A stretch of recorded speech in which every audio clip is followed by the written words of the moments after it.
प्यारे बच्चों, तो आइए सुनते हैं उड़िया की लोक कथा। अक्लमंद बिल्ली। किसी दिन एक बिल्ली ने खाने के लिए एक रोहू मछली की मुंडी चोरी की। दोपहर का समय, चारों ओर सुनसान, घर वाले नींद में थे।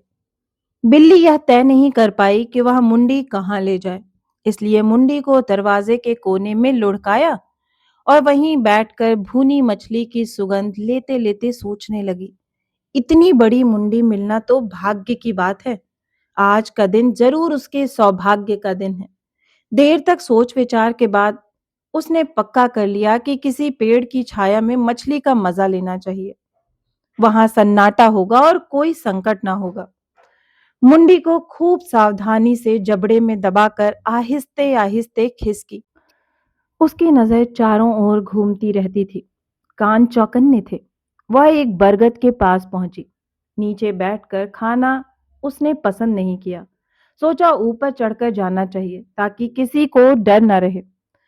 पत्तों की झुरमुट में छिपकर वह आराम से खा सकेगी। अपनी योजना के अनुसार वह पेड़ के ऊपर पत्तों डालियों की ओट में जा पहुंची। बिल्ली ने रोहू की मुंडी रखकर गौर से निहारा। वह कितनी सुंदर है। एक ही रोज में क्यों खाऊं? थोड़ा थोड़ा करके 3 रोज खाई जा सकती है।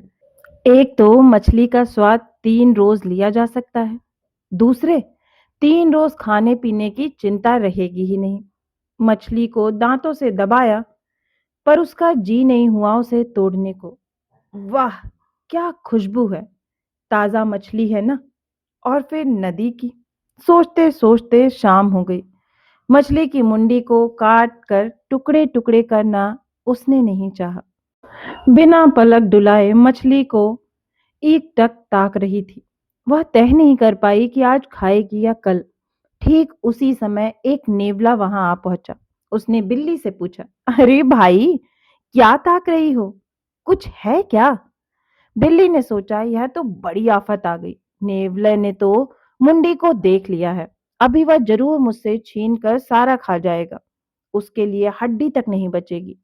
इसलिए सोच समझकर वह बोली, भाई, मैं बड़े संकट में फंस गई हूँ। मेरे सामने यह जो मछली की मुंडी है, यह एक जादू की मुंडी है। उसने जादू के बल से मुझे पेड़ के ऊपर घसीटा है और यहाँ बैठा रखा है।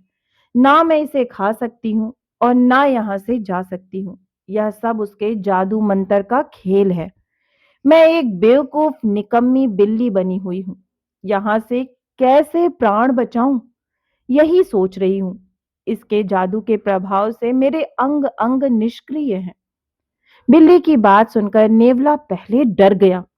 उसके सामने एक रोहू मछली की मुंडी है और बिल्ली का कहना है कि वह जादू की मछली है। उसे विश्वास नहीं हुआ। वह खाने को ललचाया, मुंह से लार टपकी, पर करे क्या? बिल्ली ने उसे ऐसा डरा दिया कि वह आगे कुछ सोच ही नहीं सकता। अगर वह मछली के पास आ जाए और उसके हाथ पैर बिल्ली की तरह निकम्मे हो जाएं, तो ऐसा निकम्मा बन बैठने से मछली ना खाना बेहतर होगा। लेकिन क्या मछली का मुंह उसे चैन से रहने देगा? वह भी बिल्ली की तरह वहीं बैठा रहा और मुंडी को ताकता रहा। नेवले को एकटक मछली पर नजर गड़ाए हुए बैठा देखकर बिल्ली ने सोचा, शायद यह स्थान नहीं छोड़ेगा। मुंडी के लोभ में फंस गया है। इसलिए वह चुपचाप बैठी रही। ना पलकें डोलती थीं, ना कोई अंग। नेवले ने जमकर इंतजार किया। बिल्ली ना हिली ना डुली, बस ध्यान से मछली ताकती रही। उसे विश्वास हो गया कि सचमुच बिल्ली पर जादू का असर हुआ है।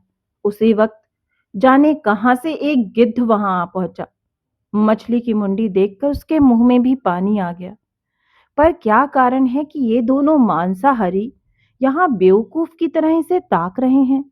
उसने नेवले से जानना चाहा, तो उसने बताया, चुप भाई साहब, चुप रहो, जबान मत खोलो। यहाँ बैठना चाहो तो चुपचाप बैठो, वरना यहाँ से हटो। गिद्ध छोड़ने वाला ना था। उसने पूछा, असल में मामला क्या है, बताओ ना। नेवला बोला, तुम चुपचाप बैठो, मैं तुम्हें सारी बातें बताता हूँ। अरे भाई, यह मछली मुंडी असली नहीं है, जादुई मछली है। इसने जादू टू मंतर करके बिल्ली को पेड़ पर खींचा है। देखा नहीं कैसे पत्थर की मूर्ति बन बैठी है। गिद्ध ने बिल्ली की तरफ देखा। सचमुच वह पत्थर की मूर्ति जैसी थी। जरा सा भी हिलती डुलती ना थी, पलकें भी नहीं गिराती थी, मुर्दे की तरह। नेवले की बात पर उसे भी विश्वास हो गया और मछली को ताकते हुए बैठ गया। इतनी अच्छी और बड़ी मछली की मुंडी वह बिना चखे कैसे जा सकता था। बिल्ली ने मन ही मन सोचा, पहले से एक दुश्मन घात लगाए बैठा था, अब दूसरा भी आ गया। इनकी नजर से खिसकना मुश्किल है। क्या शुभ घड़ी थी, वह जान नहीं पाई। जाने कितने दिनों के बाद एक मौका हाथ लगा था। इतनी बड़ी मुंडी तो सपने में भी नहीं मिलती। 3 दिन का रईसी खाना था, लेकिन यहाँ जो स्थिति पैदा हो गई है, उससे तो लगता है और भी कोई आ सकता है। तब तो एक टुकड़ा भी उसे नहीं मिलेगा। वहां से खिसकने की सोचने लगी। तभी जाने कहां से एक बाज आ गया। उसने बिल्ली और नेवले को देख गिद्ध से पूछा, क्या बात है, ये दोनों क्यों मछली को ताकते बैठे हैं? अरे भाई, तुम भी अजीब हो। इसे खाए बिना तुम भी बेवकूफ बने बैठे हो। गिद्ध बोला, चुप रहो, शोर मत करो। बात कहां से कहां जा पहुंची है और तुम ऐसा सवाल पूछने की हिम्मत करते हो? आश्चर्य से बाज बोला, अरे भाई, मामला क्या है? गिद्ध सहमते हुए बोला, मामला सचमुच गंभीर है। पहले चुपचाप बैठो, मैं सुनाता हूं। यह मछली की मुंडी नहीं है, यह जादू का एक गोला है। इसने बिल्ली पर जादू किया है, उसे घर से यहाँ घसीट लाई है। ऐसा मंतर किया है कि वह मछली को ना खा सकती है और ना हिलडुल सकती है, वहीं की वहीं धरी रह गई है।